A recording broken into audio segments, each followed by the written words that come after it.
Hello दोस्तों, नमस्कार। मैं आपका दोस्त कवि शरद अजमेरा वकील आज लेकर आया हूं एक नई कहानी जिसका शीर्षक है सुकौशल मुनि की कथा। जग पवित्र जिनेंद्र भगवान जिनवानी और गुरुओं को नमस्कार कर सुकौशल मुनि की कथा लिखी जाती है। अयोध्या में प्रजापाल राजा के समय में एक सिद्धार्थ नाम के नामी सेठ हो गए हैं। उनके कोई 32 अच्छी अच्छी सुंदर स्त्रियां थीं, पर खोटे भाग्य से इनमें किसी के कोई संतान न थी। स्त्री कितनी भी सुंदर हो, गुणवती हो, पर बिना संतान के उसकी शोभा नहीं होती, जैसे बिना फल फूल के लताओं की शोभा नहीं होती। इन स्त्रियों में जो सेठ की खास प्राण प्रिया थी, जिस पर सेठ महाशय का अत्यंत प्रेम था, वह पुत्र प्राप्ति के लिए सदा कुदेवों की पूजा मानता किया करती थी। एक दिन उसे कुदेवों की पूजा करते एक मुनिराज ने देख लिया। उन्होंने तब उससे कहा, बहन, जिस आशा से तू इन कुदेवों की पूजा करती है वह आशा ऐसा करने से सफल न होगी। कारण सुख संपत्ति, संतान प्राप्ति, निरोगता, मान मर्यादा, सद्बुद्धि आदि जितनी अच्छी बातें हैं, उन सब का कारण पुण्य है। इसलिए यदि तू पुण्य प्राप्ति के लिए कोई उपाय करे तो अच्छा हो। मैं तुझे तेरे हित की बात कहता हूँ कि इन यक्षादिक कुदेवों की पूजा मानता छोड़कर, जो कि पुण्य बंध का कारण नहीं है, जिन धर्म का विश्वास कर। इससे तू सत्य पर आ जाएगी और फिर तेरी आशा भी पूरी होने लगेगी। जयावती को मुनि का उपदेश रुचा और वह अब से जिन धर्म पर श्रद्धा करने लगी। चलते समय उसे ज्ञानी मुनि ने यह भी कह दिया था कि जिसकी तुझे चाह है वह चीज तुझे 7 वर्ष के भीतर भीतर अवश्य प्राप्त होगी। तू चिंता छोड़कर धर्म का पालन कर। मुनि का यह अंतिम वाक्य सुनकर जयावती को बड़ी भारी खुशी हुई। और क्यों न हो, जिसकी की वर्षों से उसके हृदय में भावना थी वही भावना तो अब सफल होने को है न। अस्तु, मुनि का कथन सत्य हुआ। जयावती ने धर्म के प्रसाद से पुत्र रत्न का मुंह देख पाए। उसका नाम रखा गया सुकौशल। सुकौशल खूबसूरत और साथ ही तेजस्वी था। सिद्धार्थ सेठ विषय भोगों को भोगते भोगते कंटाल गए थे। उनके हृदय की ज्ञानमयी आंखों ने उन्हें अब संसार का सच्चा स्वरूप बतलाकर बहुत डरा दिया था। वे चाहते तो नहीं थे कि एक मिनट भी संसार में रहें, पर अपनी संपत्ति को संभाल लेने वाला कोई न होने से पुत्र दर्शन तक उन्हें लाचारी से घर में रहना पड़ा।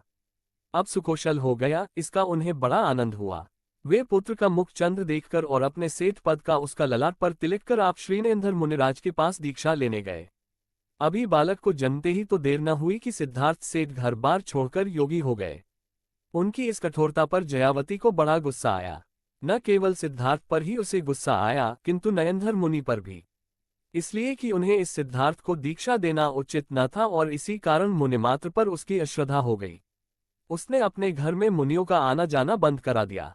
बड़े दुख की बात है कि यह जीव मोह के वश हो धर्म को भी छोड़ बैठता है। जैसे जन्म का अंधा हाथ में आए चिंतामणि को खो बैठता है। वह प्राप्त होने पर सुकौशल का अच्छे अच्छे घराने की कोई 32 कन्या रत्नों से ब्याह हुआ। सुकौशल के दिन अब बड़े ऐशो आराम के साथ बीतने लगे। माता का उस पर अत्यंत प्यार होने से नित नई वस्तुएं उसे प्राप्त होती थी। सैकड़ों दास दासियां उसकी सेवा में सदा उपस्थित रहा करती थी। वह जो कुछ चाहता वह कार्य उसकी आंखों के इशारे मात्र से होता था। सुकौशल को कभी कोई बात के लिए चिंता न करनी पड़ती थी। सच है, जिनके पुण्य का उदय होता है उन्हें सब सुख संपत्ति सहज में प्राप्त हो जाती है। एक दिन सुकौशल, उसकी माँ, उसकी स्त्री और उसकी धाई के साथ महल पर आ बैठा अयोध्या की शोभा तथा मन को लुभाने वाली प्रकृति देवी को नई सुंदर छटाओं को देख देखकर बड़ा ही खुश हो रहा था। उसकी दृष्टि कुछ दूर तक गई। उसने एक मुनिराज को देखा। ये मुनि इसके पिता सिद्धार्थ ही थे। इस समय कई अन्य नगरों और गांवों में विहार करते हुए ये आ रहे थे। इनके बदन पर नाम मात्र के लिए भी वस्त्र न देखकर सुकौशल को बड़ा चकित हुआ, इसलिए कि पहले कभी उसने मुनि को देखा नहीं था। उनका अजब वेश देखकर सुकौशल ने माँ से पूछा, माँ, ये कौन है? सिद्धार्थ को देखते ही जयावती की आंखों से खून बरस गया। वह कुछ घृणा और कुछ उपेक्षा को लिए बोली, बेटा, होगा कोई भिखारी तुझे? इससे क्या मतलब? परंतु अपनी माँ के इस उत्तर से सुकौशल को संतोष नहीं हुआ। उसने फिर पूछा, माँ, ये तो बड़ा ही खूबसूरत और तेजस्वी देख पड़ता है, तुम इसे भिखारी कैसे बताती हो? जयावती को अपने स्वामी से घृणा करते देख सुकौशल की धाय सुनंदा से न रहा गया। वह बोल उठी, अरे ओ, तू इन्हें जानती है कि ये हमारे मालिक हैं, फिर भी तू इनके संबंध में ऐसा उल्टा सुझा रही है। तुझे ये योग्य नहीं। क्या हो गया यदि ये मुनि हो गए तो? इसके लिए क्या तुझे इनकी निंदा करनी चाहिए? इसकी बात पूरी भी ना हो पाई थी कि सुकौशल की माँ ने उसे आंख के इशारे से रोककर कह दिया कि चुप क्यों नहीं रह जाती? तुझसे कौन पूछता है? जो बीच में ही बोल उठी। सच है, दुष्ट स्त्रियों के मन में धर्म प्रेम कभी नहीं होता। जैसे जलती हुई आग का बीच का भाग ठंडा नहीं होता। सुकौशल ठीक तो न समझ पाया, पर उसे इतना ज्ञान हो गया कि माँ ने मुझे सच्ची बात नहीं बतलाई। इतने में रसोइया सुकौशल को भोजन कराने के लिए बुलाने आया। उसने कहा, प्रभु चलिए, बहुत समय हो गया, सब भोजन ठंडा हुआ जाता है। सुकौशल ने तब भोजन के लिए इनकार कर दिया। माता और स्त्रियों ने बहुत आग्रह किया, पर वह भोजन करने को नहीं गया।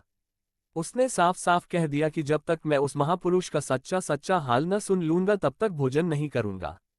जयावती को सुकौशल के इस आग्रह से कुछ गुस्सा आ गया, सो वह तो वहां से चल दी। पीछे सुनंदा ने सिद्धार्थ मुनि की सब बातें सुकौशल से कह दी।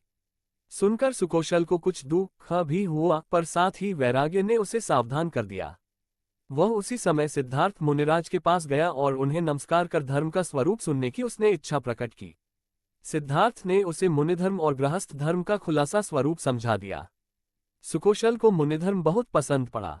वह मुनिधर्म की भावना भाता हुआ घर आया और सुभद्रा के गर्भस्थ संतान को अपने सिर पद का तिलक कर तथा सब माया ममता, धन दौलत और स्वजन परिजन को छोड़ छाड़कर श्री सिद्धार्थ मुनि के पास ही दीक्षा लेकर योगी बन गया।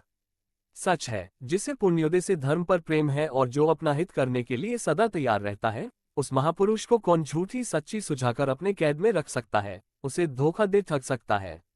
एकमात्र पुत्र और वह भी योगी बन गया। इस दुख से जयावती के हृदय पर बड़ी गहरी चोट लगी। वो पुत्र दुख से पगली सी बन गई। खाना पीना उसके लिए जहर हो गया। उनकी सारी जिंदगी ही धूलघानी हो गई।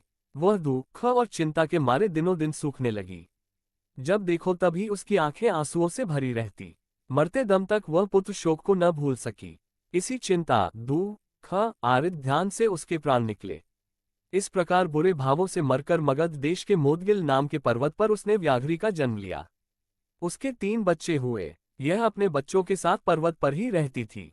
सच है, जो जिनेंद्र भगवान के पवित्र धर्म को छोड़ बैठते हैं, उनकी ऐसी ही दुर्गति होती है।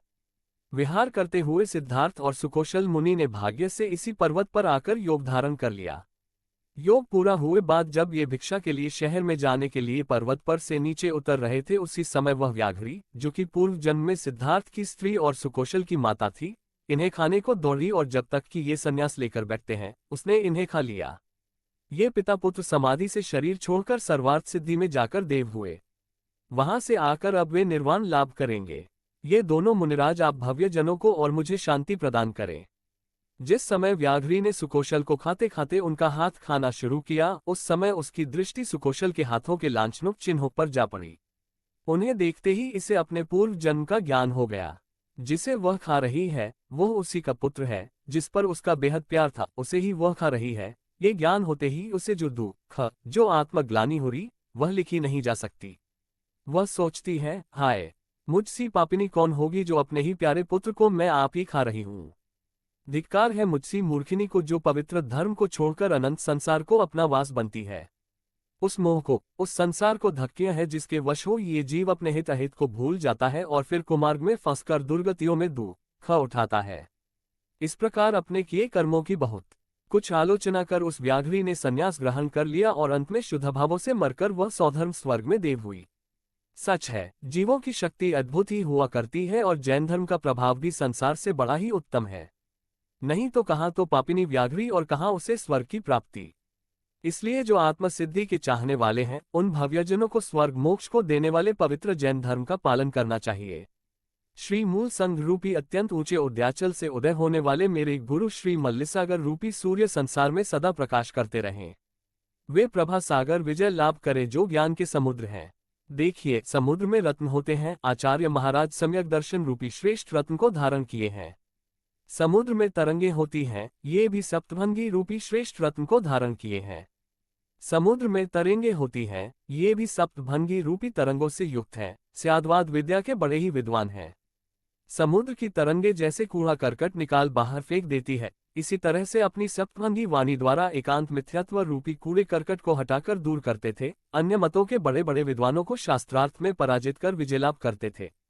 समुद्र में मगरमच्छ, घड़ियाल आदि अनेक भयानक जीव होते हैं, पर प्रभाचंद रूपी समुद्र में उससे यह विशेषता थी, अपूर्वता थी कि उसमें क्रोध, मान, माया, लोभ, राग, द्वेष आदि भयानक मगरमच्छ न थे। समुद्र में अमृत रहता है और इनमें जिनेंद्र भगवान का वचनमयी निर्मल अमृत समाया हुआ था।